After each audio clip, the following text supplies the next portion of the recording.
بسم الله الرحمن الرحيم لإيلاف قريش إيلافهم رحلة الشتاء والصيف فليعبدوا رب هذا البيت الذي أطعمهم من جوع وآمنهم من خوف। সূরাতুল কুরাইশ এর শানে নুজুল। মক্কা নগরীতে পবিত্র কাবাঘর অবস্থিত। কুরাইশরা এই গৃহের দেখাশোনা ও রক্ষণাবেক্ষণের দায়িত্ব পালন করত। তারা ছিল ব্যবসায়ী। তাদের ব্যবসায়ী কাফেলা গ্রীষ্মকালে সিরিয়া ও শীতকালে ইয়েমেনে গমন করত।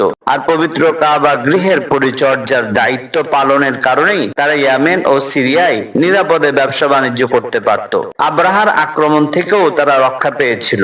এই সমস্ত নিয়ামত তারা পেয়েছিল শুধুমাত্র কাবা গৃহের সাথে থাকতো বলেই। তাই তাদের এই নিয়ামতের উল্লেখ পূর্বক এই ঘরের প্রভু তথা মহান আল্লাহ তাআলার ইবাদত করার আহ্বান করে আল্লাহ তাআলা এই সূরাটি অবতীর্ণ করেছেন।